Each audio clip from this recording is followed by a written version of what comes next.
The email landed late Thursday afternoon while I was buried in case files inside my office at the United States Attorney Headquarters in downtown Boston. The subject line alone, already tightening my chest before I even opened it. Sarah, your sister Lauren is co-chairing the Children's Hospital Gala on Saturday with Evelyn Parker, the wife of Congressman Parker. This event is critical for Lauren interior design business and elite clients will be present. You are not to attend. Your presence would be embarrassing given your situation. Lauren has worked too hard to have you ruin this for her. Signed, Mom.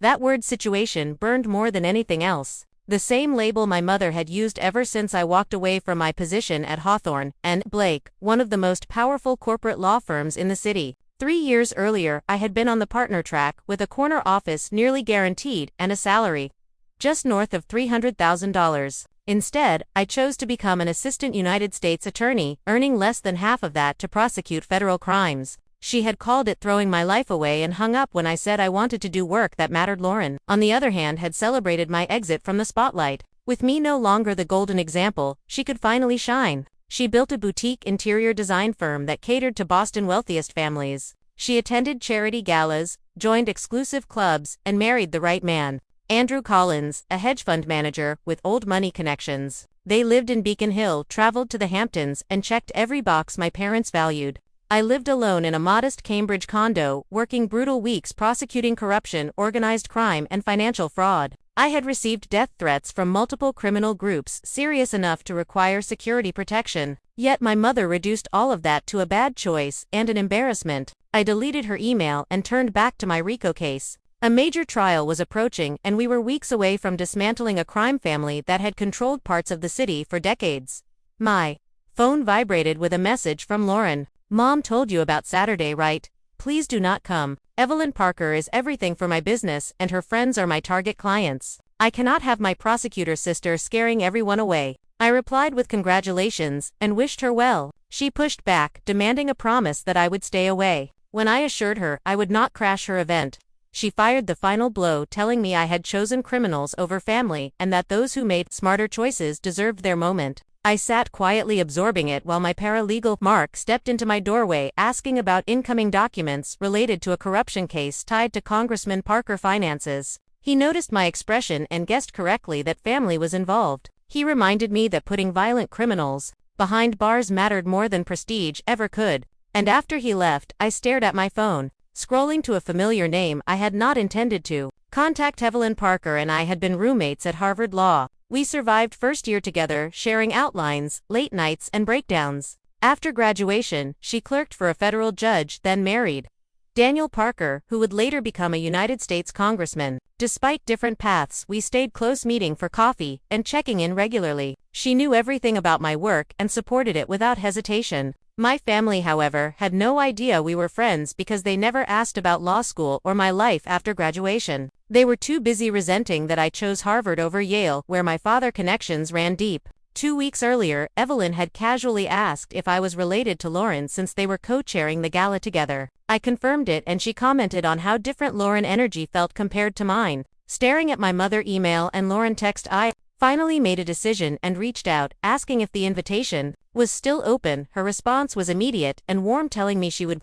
add me to the VIP list and that she was thrilled I was coming. She asked whether my family knew we were friends, and when I told her no, she sensed the tension and agreed we would talk Saturday. Growing up, I had been the pride of the family until the moment I stepped off the expected path, valedictorian Harvard Law federal clerkship with Judge Eleanor Whitman, one of the most respected appellate judges in the country. Then the mistake of rejecting a corporate future in favor of public service. My mother never forgave that decision, and Lauren quietly benefited from it. Over the past 3 years, I built a strong reputation prosecuting a corrupt state senator, dismantling a trafficking ring, and leading organized crime convictions that made national headlines. At 32, I had been promoted to senior assistant United States attorney and quietly recommended for a future judgeship. But my family knew none of this because they never wanted to hear it. Evelyn knew everything. She called after every major case and checked on my safety when threats escalated. The night before the gala, she warned me that Lauren had been downplaying my role, telling people I worked in local law enforcement.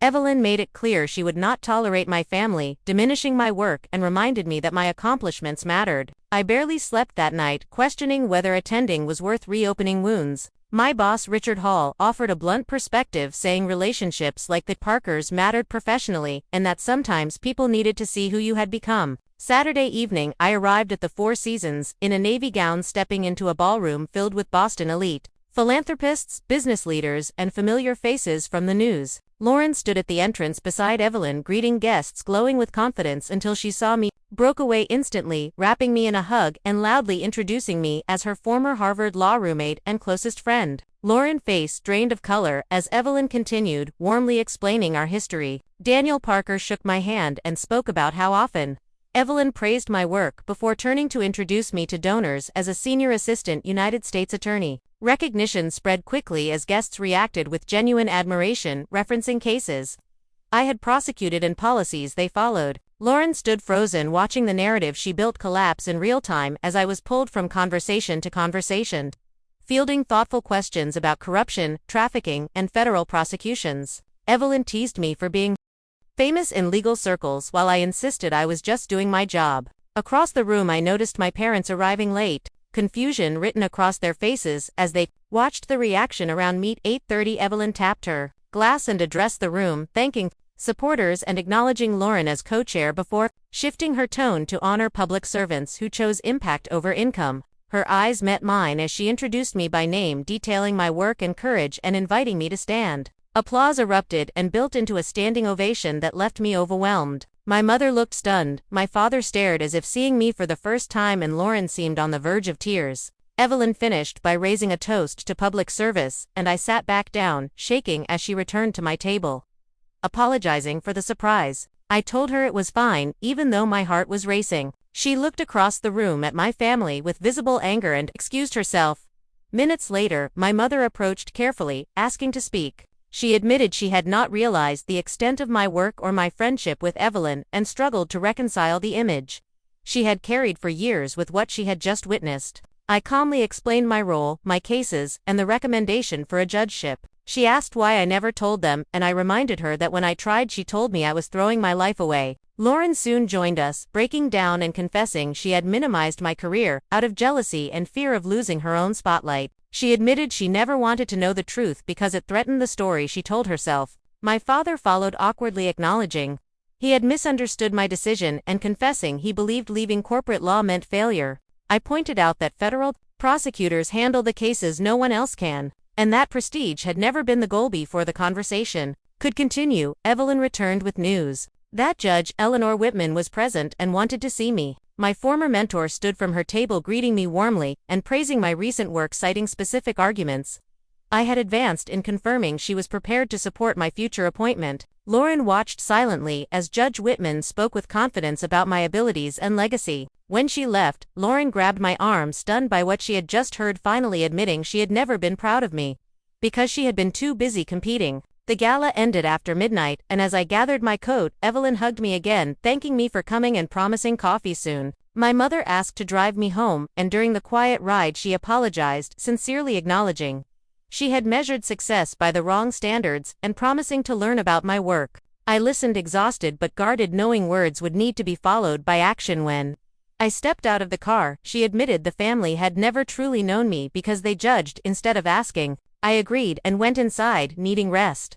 The next morning my phone overflowed with missed calls, texts, and messages of pride, apologies, and belated curiosity. I ignored most of them and went for a long run along the river, processing everything that had shifted in a single night. What had changed was not my success, but their willingness to finally see it. 3 years earlier I chose meaning over approval and built something real, whether they understood it or not. And as the city moved quietly around me, I knew I would never again apologize for choosing the path that felt right to me. By the time I returned home that Sunday morning, the city was just waking up and my phone was still vibrating non-stop on the kitchen counter. Missed calls stacked from my parents, Lauren, distant relatives, and more than a few unfamiliar numbers. I set it face down and made coffee, letting the silence settle, because for the first time in years I felt something close to calm. The gala had cracked something open, and now everyone suddenly wanted access to the version of me they had ignored. After my run along the Charles, I finally checked a few messages. Lauren had sent multiple apologies, each one more frantic than the last, asking if we could talk in person. My father left a stiff voice message saying he was proud of me and should have said it sooner. My mother texted asking for coffee and promising she wanted to understand my work for real this time. Mixed in were messages from Evelyn saying people were still talking about the introduction and from colleagues teasing me about legal. Twitter lighting up at the office Monday morning. Mark met me with a grin saying, I was trending among law students and prosecutors alike. Apparently someone had posted about Judge Whitman remarks at the gala and it spread quickly through the legal community. I cringed at the idea of attention, but when I skimmed through the posts, they were not about celebrity or ego. They were about public service, about choosing impact over money, about seeing someone in federal prosecution recognized for doing hard ethical work. It was oddly grounding. Richard Hall called me into his office later that day, telling me Judge Whitman had already reached out formally and that things were moving faster than expected. He asked if I would accept a nomination if it came, and I answered honestly that I would serve wherever I was most useful. He nodded and said that was exactly the answer she had hoped for that afternoon. Lauren showed up unannounced at the office reception, dressed down from her usual polished look, looking small and nervous, as she waited for me between court sessions. When I stepped out, she stood immediately apologizing again, but this time without excuses. She admitted she had built her identity around finally being the successful daughter and that my presence at the gala shattered a narrative she had clung to for years. She talked about how she had minimized my work to others because she did not want to confront her own insecurity. I listened without interrupting until she finished, then told her I was not interested in reliving comparisons or competing for approval. I made it clear that if we were going to rebuild anything, it would have to be based on honesty and respect for the choices we each made. She agreed quickly, promising she was done framing my career as a mistake, and for the first time she asked what my days actually looked like over the next few weeks. Small things began to change. My mother followed through on her request for coffee, and instead of redirecting the conversation to salaries or appearances, she asked about cases in a general sense, what it felt like to prosecute organized crime, how I balanced pressure and safety. I explained what I could within ethical limits, and watched her listen carefully, as if realizing she had missed entire chapters of my life. My father sent articles about federal courts with short notes attached, no commentary, just quiet acknowledgement. Lauren invited me to coffee weekly, not to network or compare, but to ask about law school and my friendship with Evelyn and why I stayed in public service despite the toll. The conversations were awkward at first, but slowly less so. Evelyn and I grew even closer after the gala, working together on initiatives related to criminal justice reform and hospital funding. Daniel Parker consulted me informally on corruption patterns as he explored new legislation, and I was careful to keep clear boundaries while offering insight where appropriate. Judge Whitman began mentoring me again, meeting monthly for lunch to discuss appellate strategy, judicial temperament, and the realities of the bench. She spoke plainly about the weight of the role and the isolation that came with it, making sure I understood that recognition was fleeting but integrity was not. Her guidance grounded me as rumors about a possible nomination grew louder.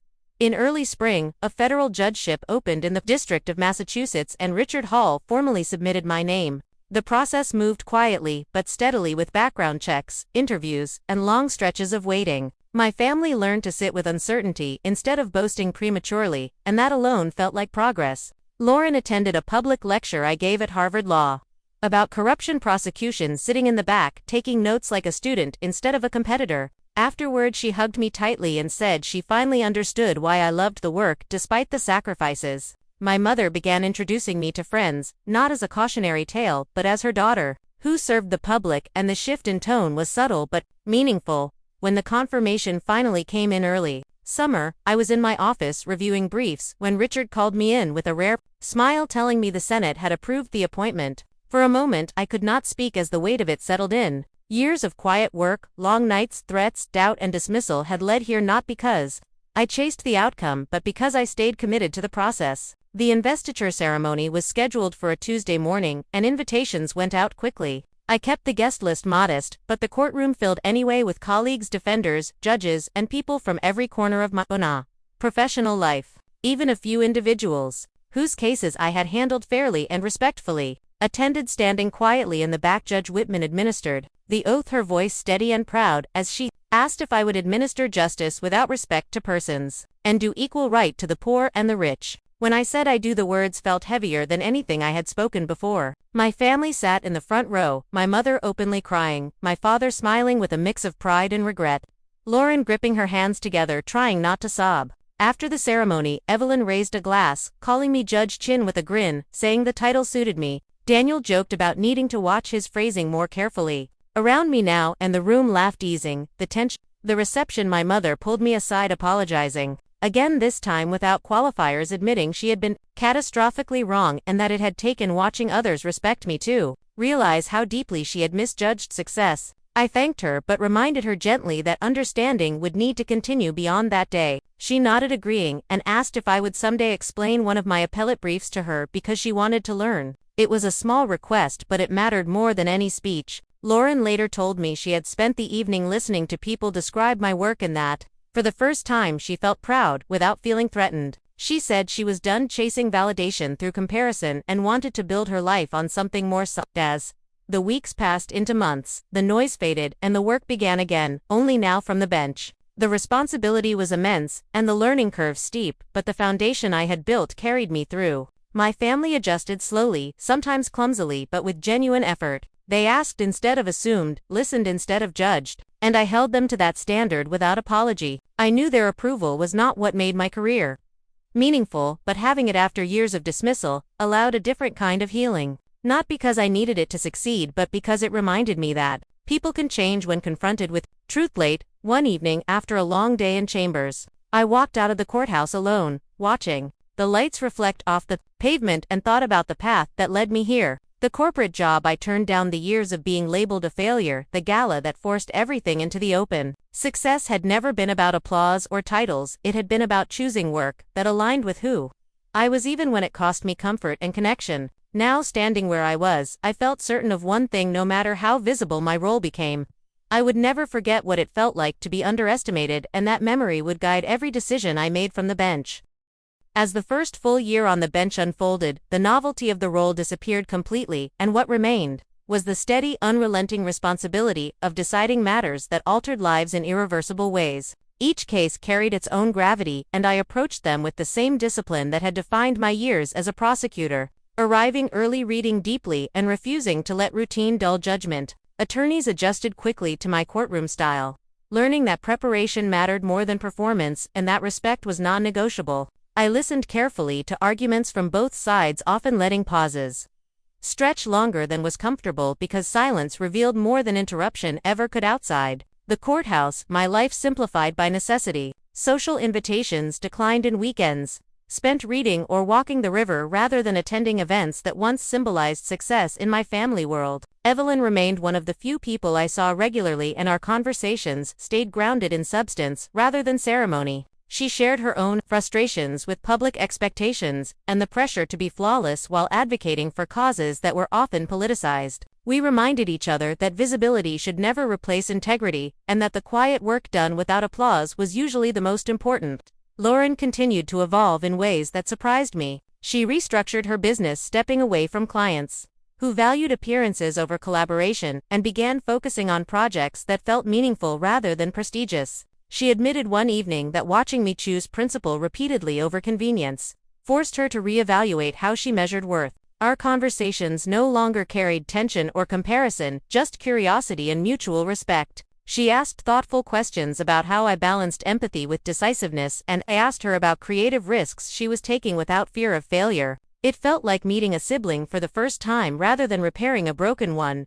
My mother's growth was slower but consistent. She struggled at times, reverting to old habits of worrying about perception and safety, but caught herself more often than not. She attended one of my public talks at a law school, sitting quietly in the back, and afterward said she finally understood how much discipline the role required, not just intelligence but restraint, patience, and moral clarity. She admitted she once believed confidence meant certainty, and now saw how much strength it took to admit complexity. Hearing that from her felt like a closing chapter I never expected to read. My father expressed his pride more subtly, sending articles, notes, and occasional questions that reflected genuine interest rather than obligation. One evening he admitted he had always equated success with external validation because it was how he had survived his own career pressures. He said watching me thrive without chasing approval forced him to confront assumptions he never questioned. The conversation did not erase years of distance, but it reframed them and allowed us to move forward without resentment. Professionally, challenges intensified as my docket filled with high-stakes cases involving public corruption, complex fraud, and constitutional Questions that tested precedent. I leaned heavily on the mentorship Judge Whitman continued to provide, though she was careful never to interfere directly. Her guidance came in the form of questions rather than answers, pushing me to articulate reasoning clearly and anticipate consequences beyond the immediate ruling. She reminded me often that the law was not static and that judges shaped its future, whether intentionally or not. That awareness kept me cautious, and deliberate colleagues across the courthouse began to treat me less as the new judge and more as a steady presence, which I considered a compliment. Public defenders trusted that I would hear them fully, even when ruling against them, and prosecutors knew I would challenge overreach without hesitation. That balance mattered deeply to me because I remembered how powerless the bench could feel from the other side. When judges were disengaged or dismissive, I refused to become that version of authority. One case, in particular, stayed with me, involving a young defendant caught in a web of larger criminal activity. The law allowed little flexibility, yet the human cost was undeniable. I spent hours reviewing precedent and considering sentencing factors, knowing whatever decision I made would follow that person for life. When I delivered the ruling, I spoke directly to the defendant, explaining not just the outcome but the reasoning behind it and the limits of my discretion. Afterward, a clerk asked why I took so much time when the result was fixed. I told her understanding mattered even when outcomes could not change. Media attention briefly resurfaced around a controversial ruling, and commentary flooded in from all sides. I avoided reading most of it, focusing instead on the legal foundation of the decision. Evelyn checked in, reminding me that criticism often meant the ruling mattered, and that clarity was more important than consensus. My family worried again but respected my request not to engage publicly. That restraint marked how far they had come from the days when image outweighed substance. Lauren attended another hearing months later, and afterward said she noticed how the room felt calmer than she expected. She admitted she once thought courtrooms were about dominance and now saw they were about structure and accountability. She told me she had started mentoring young designers, emphasizing process over praise, and that her work felt more sustainable because of it. I realized then how influence traveled quietly, shaping others without direct intention. As the year drew to a close, I reflected often on the gala that had sparked so much change. It felt distant now, almost surreal compared to the quiet intensity of daily judicial work. Yet its impact remained in the repaired relationships and recalibrated values that followed. I no longer viewed that night as a moment of vindication but as an unavoidable reckoning that forced truth into the open. Without it, my family might have continued clinging to assumptions, and I might have continued carrying unnecessary distance. Judge Whitman invited me to speak at a small conference about ethical judging, and during our preparation, she asked whether I felt settled yet. I told her I felt grounded but never comfortable, which she said was exactly right. Comfort bred complacency, and discomfort kept judgment sharp. She reminded me that the bench was not a destination but a position of service renewed every day by choice. Those words stayed with me long after the conference ended.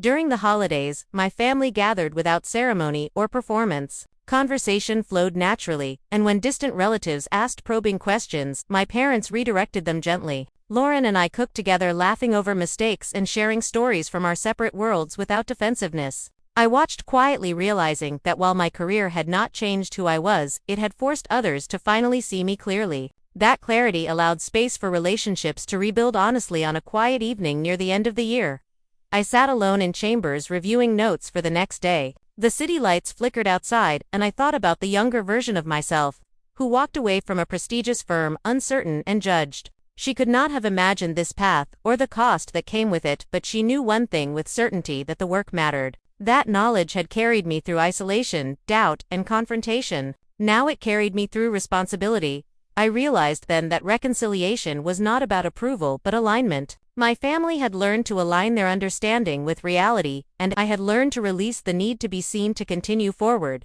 The balance between those truths created peace that was not loud or celebratory but steady. As I gathered my things and turned off the lights, I felt gratitude, not for recognition or titles but for the chance to serve with integrity, and for the quiet certainty that choosing the hard path had been worth every step. The second year on the bench reshaped my understanding of endurance, because the work no longer felt new or fragile and instead demanded consistency without applause. Every ruling added weight to the last, and I learned that trust in a courtroom was built slowly through predictability rather than brilliance. Attorneys stopped testing boundaries and began focusing on substance, knowing theatrics would not move outcomes. That shift created a quieter courtroom, where arguments mattered more than voices, and where people felt heard even when decisions went against them. It was the environment I had hoped to build without ever saying it out loud. My family settled into a rhythm that felt unfamiliar but genuine. Lauren stopped introducing me by title and simply spoke about me as her sister. Our conversations centered on everyday things, meals, work frustrations, moments of humor that had nothing to do with status. She admitted that letting go of competition freed her creativity, and her business reflected that change, drawing clients who valued collaboration over display. Watching her grow without needing comparison softened something in me I did not realize was still guarded. My mother continued, learning quietly, reading books about the justice system, and occasionally asking careful questions that showed effort rather than curiosity for show. She stopped measuring conversations by what others might think and started focusing on what she actually felt. One afternoon, she confessed that the Galanite had forced her to confront how fear of judgment had shaped her parenting choices. She said she had been more concerned with how our lives reflected on her than with who we were becoming. Acknowledging that truth changed how she spoke to both of us moving forward. My father's presence remained understated but meaningful. He attended one of my public swearing-in anniversaries, standing at the back without announcement. Later, he sent a note saying he liked watching me work because it looked purposeful rather than performative. That sentence stayed with me longer than praise ever could. It told me he finally understood the difference between visibility and value. Evelyn and Daniel remained close allies in their own ways. Our friendship never blurred into convenience and stayed grounded in shared principles. We worked together on initiatives quietly without press releases or photo opportunities.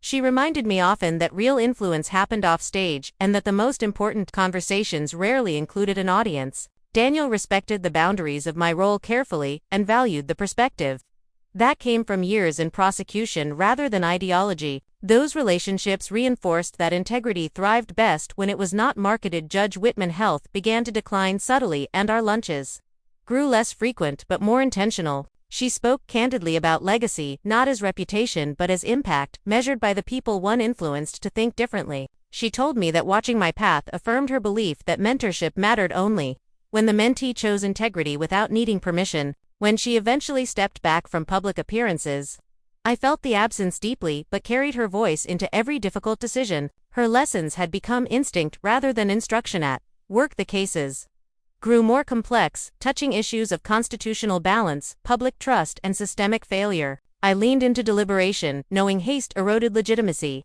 Clerks rotated through chambers, bringing fresh perspectives, and I made space for dissent, encouraging them to challenge my reasoning respectfully. I wanted them to leave understanding that authority did not require certainty at all times but demanded accountability always. Those discussions shaped not just rulings but the kind of legal minds they would become. One particular ruling drew national attention, involving government overreach and individual rights. Commentary exploded across media platforms and opinions polarized instantly. I refused interviews and let the written opinion speak for itself, grounded in precedent and careful reasoning. Colleagues checked in, and my family worried again, but this time without panic. Lauren sent a simple message saying she trusted my judgment, and that was enough. The storm passed as they always do, leaving the law intact, and my resolve strengthened. As time passed, the memory of being labeled a failure softened into something distant, no longer sharp or defining. I could recall it without anger, recognizing it as a reflection of others' limitations rather than my own choices. That shift freed energy I once spent defending myself and allowed it to be redirected toward the work itself. Peace came not from vindication but from acceptance of the path I had chosen regardless of perception. Holidays arrived quietly with fewer expectations and more presence. My family gathered without comparing milestones or measuring success. Conversation flowed naturally, and when silence appeared, it was comfortable rather than tense. I noticed how easily laughter came now, and how little effort it took to simply be together. The absence of judgment created space for connection that had been missing 4 years. Late one evening, after court, I walked alone through the courthouse halls, lights dimmed, echoes soft, and thought about the young woman who once read that email telling her to stay away because she was an embarrassment. That moment no longer hurt, but it reminded me why I chose this work in the first place. Not to prove worth but to live it through service even when unseen. The irony was not lost on me that recognition arrived only after I stopped needing Edie, realized then that success had never been a destination, but a series of choices made consistently under pressure. Choices to prioritize fairness over comfort, integrity over approval, and purpose over prestige. Those choices built a life that aligned with who I was, rather than who others expected me to be. Everything else, the titles, applause, reconciliation, followed as consequence rather than I locked my chambers and stepped into the night. The city moved around me, unaware of the internal journey that had unfolded over years. And that anonymity felt right. I had chosen a path defined by substance rather than spectacle, and the quiet satisfaction of that choice sustained me more than any standing ovation ever could. I carried forward, grounded in certainty that the work mattered, and that living in alignment with my values was the truest measure of success I would ever need.